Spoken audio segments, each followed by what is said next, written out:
Sometimes we don't even notice how ancient images come to life in our parenting.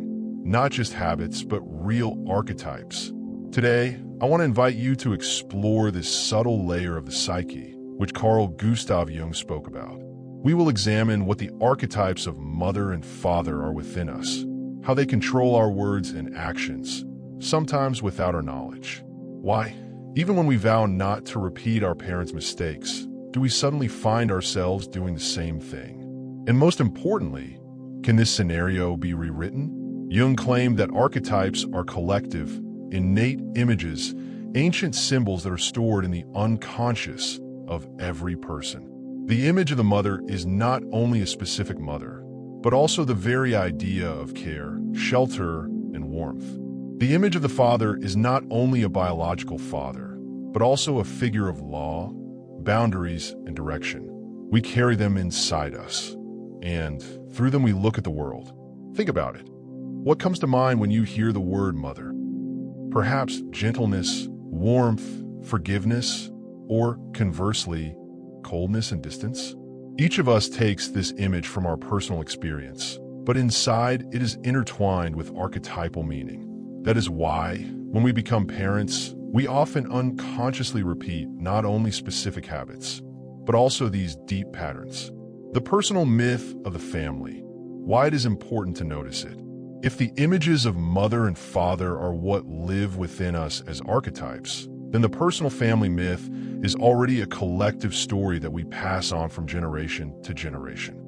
Jung wrote that a person is not born a blank slate. He continues an ancient lineage, whether he wants to or not. Think about what invisible history rules your family. For example, in some families, there is an unspoken rule. We endure everything in silence. Or, conversely, our family always fights for justice. These ideas imperceptibly shape how we react to children. Some try not to be weak, some are always on guard, and some sacrifice themselves for the sake of everyone else. Such myths can be helpful. For example, they give a sense of belonging and support. You know who you are and where you come from. But they can also be destructive. If a person loses themselves, try to live up to the image of the right son, perfect mother, or sacrificial parent. What to do? First, honestly name the myth. Sometimes it is enough to sit down with a piece of paper and write down the phrases you have heard since childhood. In our family, it is customary, you must not, and ask yourself, don't want to carry this on? The second thing is to talk about it with your children or loved ones. Family stories often hold a lot of pain, but they also hold power. If we realize that we no longer want to live with the myth that we always have scandals, then we are already taking a step toward a new chapter. Jung said, we do not go beyond fate until we become aware of it. The same is true of family myths. To see is to begin to change. Try to notice this layer. Perhaps you will suddenly realize that you have long been ready to write a new myth, one that is more alive and free. Not to reject everything, but to choose what is really important to you and your children. The inner child of the parent. Who is really arguing with your son or daughter? Sometimes we wonder, why does a simple quarrel with a teenager suddenly raise such a storm of emotions? Why do we want to respond to an innocent phrase, I know, make us want to respond with sarcasm or punish them, as if we were dealing with a defiant adult rather than a 14-year-old son? Jungian psychology says that often in such moments, it is not a mature parent who is in control, but our own inner child, the part of us that was not heard or protected in childhood. The inner child is a collective image of all our childhood feelings. Unloved, frightened, hurt. It seems that an adult person solves family issues, builds a career, raises children. But as soon as something vulnerable is touched, this inner child speaks up. Then we hear not an offended teenager, but a voice from our past. You're wrong again. You're bad. And to protect this inner child, we begin to defend ourselves with shouting, control, and prohibitions. An adult parent is a source of support, but the inner child is often afraid of being left without love or approval. So it takes revenge, manipulates, or sulks silently. The problem is that the real child, at that moment, sees not a strong parent, but a confused and angry adult who needs support themselves. How can you recognize this substitution? Ask yourself a few questions. What exactly am I reacting so strongly to? What do I hear behind the child's words? Is it real, or is it my old pain? What do I want more right now, to teach or to win? For example, one mother shared how frustrated she was that her daughter constantly slammed doors and responded rudely. During therapy, she suddenly realized that in these slams, she heard the voice of her own mother, who also used to end conversations with the phrase, "Be quiet." Only after sorting out her resentment was the mother able to see that her daughter was not rejecting her love. She was learning to defend her boundaries. And these are two different stories. What should you do if you realize that your inner child is once again in charge of the situation? Stop and name the feeling. I am not a parent right now. I am a wounded child. Give that child inside you what it lacked. Support, understanding, the words "I see you." Postpone the conversation with your child if your emotions are overwhelming. You will calm down and be able to speak from an adult perspective. Learn to verbalize.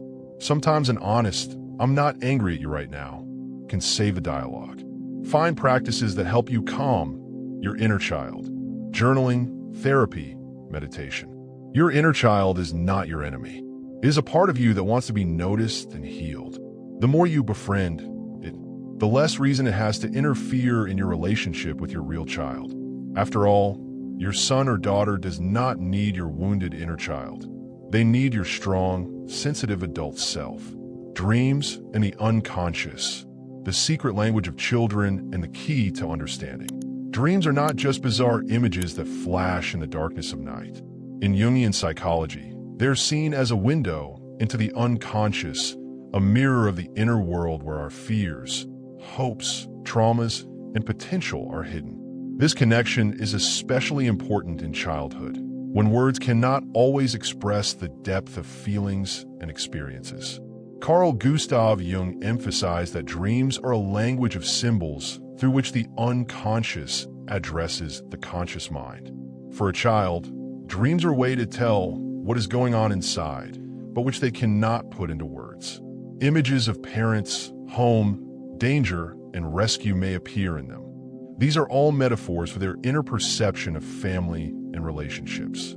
For parents, a child's dreams are a kind of message. If you learn to see the signs and symbols in them, you can understand what worries the child, what makes them happy, and where they feel insecure. For example, a recurring dream about a lost home or lost parents may indicate feelings of anxiety and insecurity. And the image of a kind protector in a dream may reflect the strong emotional support that the child feels. But how can parents learn to read these signs? The Jungian approach recommends careful observation of the themes and images that recur in children's dreams, stories, and even drawings. Often, children are not aware that their inner world is calling for help or seeking support. It is important to create a safe space for dialogue where children can talk about their dreams without fear of judgment. In addition, parents themselves can keep a dream journal and share their dreams with their child, which stimulates mutual understanding and helps both sides to better understand their inner experiences. Joint dream analysis becomes a powerful tool for bringing people closer together, expanding the boundaries of ordinary conversation. Jung said that the unconscious strives for wholeness, and dreams show what needs to be corrected in our lives, what part of our personality needs to be integrated. This is especially important for children. Dreams can signal an internal conflict between their need for freedom and their desire to be loved and protected. Here's a metaphor. Dreams are like a secret garden that parents don't always have the key to, but it's where kids hide their deepest feelings. If a parent wants to enter this garden without breaking down the door, but by knocking gently, they'll open the way to true understanding. Practical advice for parents on working with their child's dreams. 1. Keep a dream journal with your child. Write down, draw, and discuss. 2. Ask your child about their feelings during the dream and after waking up, without interrupting or judging. 3. Don't rush to interpret, but rather explore the dream together with your child by asking questions such as, "What do you think this image means?" 4. Create evening rituals that promote restful sleep. This will reduce your child's inner anxiety. 5. If the dream recurs and causes fear, try to come up with a continuation of the dream together, where the child becomes the hero and overcomes their fear. This approach not only helps the child to master their feelings, but also allows parents to become attentive companions on the path of their inner maturation. Paying attention to dreams is one way to learn to hear each other where ordinary words fall silent. Have you noticed that your child tells you about their dreams? What images come up most often? Share your experiences and thoughts in the comments. This will help other parents better understand their children. Projection and transference. How not to confuse a child with a reflection of your expectations and fears. In family relationships, it often happens that a child becomes a kind of screen onto which parents unconsciously project their unresolved internal conflicts, fears, unfulfilled dreams, or needs. This psychological mechanism, known as projection and transference, plays an important role in shaping a distorted perception of the child and hinders sincere mutual understanding. To build healthy and illusion-free relationships, it is important to understand why this happens, how to recognize your projections, and learn to see your child as they are. Projection is the process of unconsciously attributing one's own emotions, desires, or fears to another person. In the context of parenting, this means that a parent's inner experiences, fears of failure, expectations of success, or unfulfilled ambitions can be unconsciously transferred to the child. Instead of seeing a unique personality with its own characteristics, parents see their child as an extension of themselves or an attempt to correct the past. For example, if a mother experienced a lack of attention as a child, she may unconsciously demand that her child be perfect and constantly please her, thereby repeating the scenario she herself experienced, but in a new form. Transference is a mechanism related to projection, in which feelings experienced towards important figures in the past, most often parents, are unconsciously transferred to other people, in this case, to one's own children. This leads to the child unwittingly finding themselves in the role of keeper of their parents' grievances, hopes, or unresolved conflicts.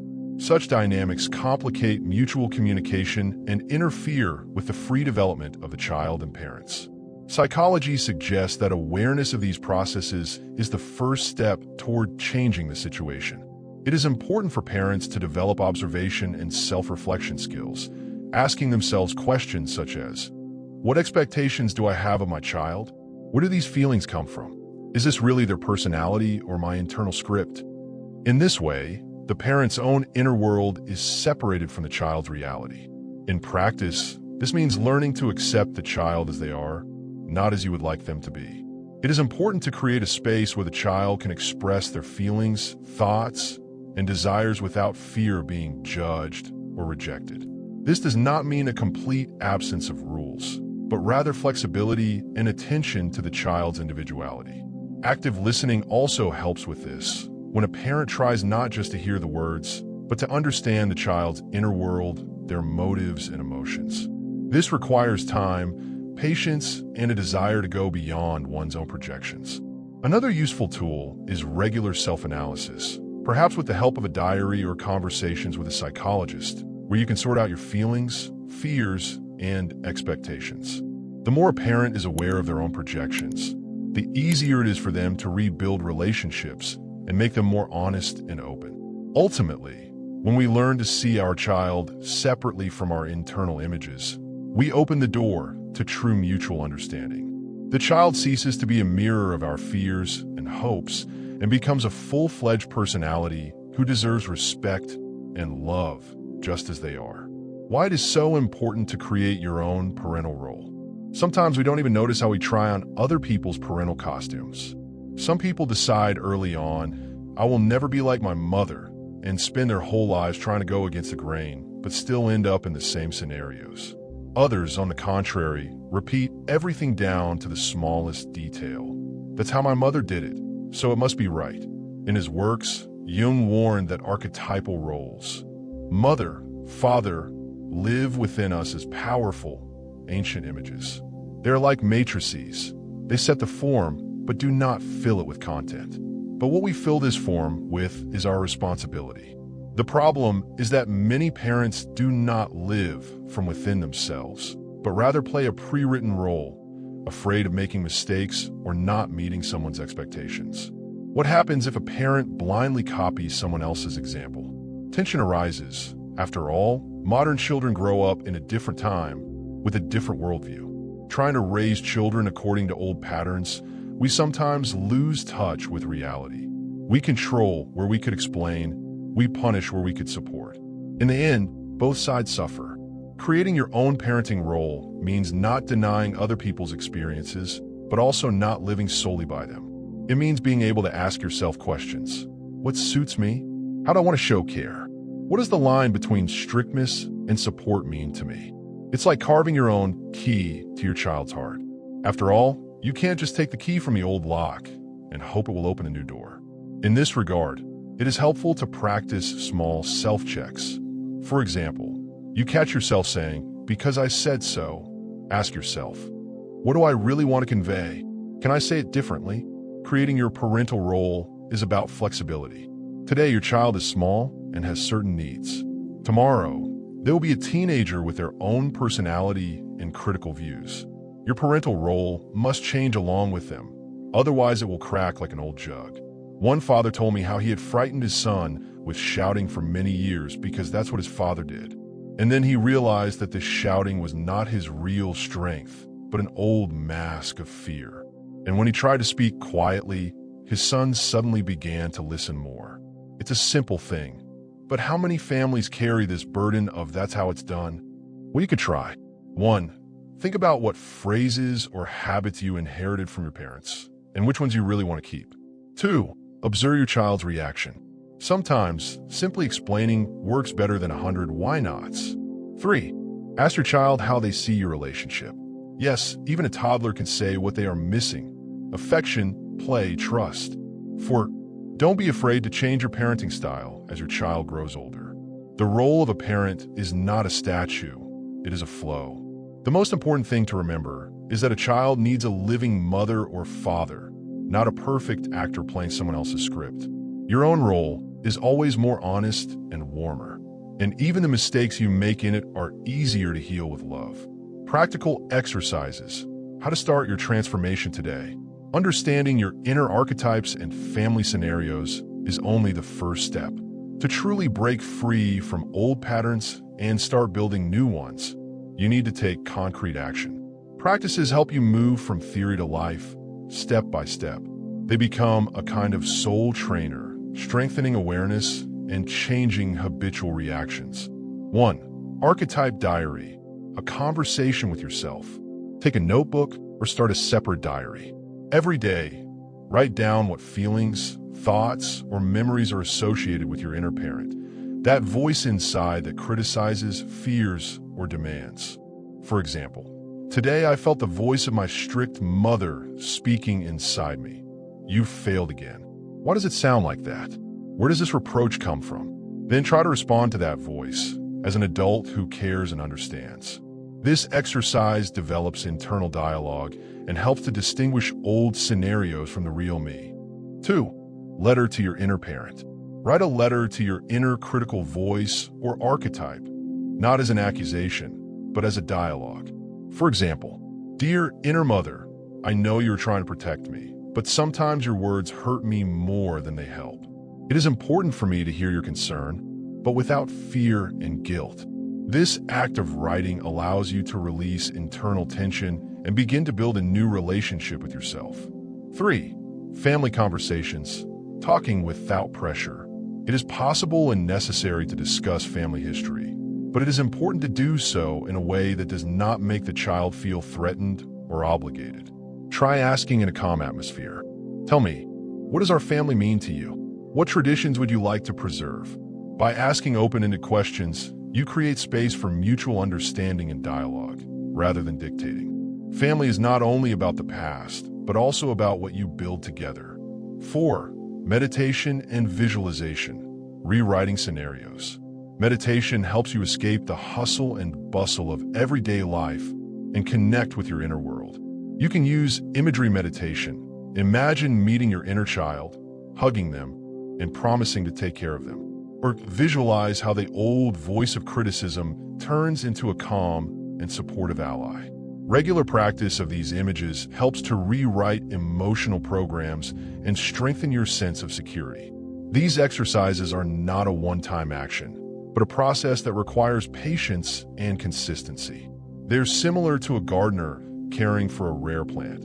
Sometimes you just need to water it, sometimes you need to prune it to make room for growth. But it is important to remember, each step is a step toward freedom and harmony within yourself and in your relationships with loved ones. How do you see the role of the father in your family? What qualities are important to you in this image? Share your thoughts in the comments. This will help open new horizons of understanding and support. Thank you for being with us today. Your insights matter to us, and reading your comments truly inspires and motivates us. If you found this video valuable, don't forget to like, subscribe, and share with others. Your support allows us to keep creating meaningful content to inform and inspire. Thanks for watching, and we can't wait to see you in the next video.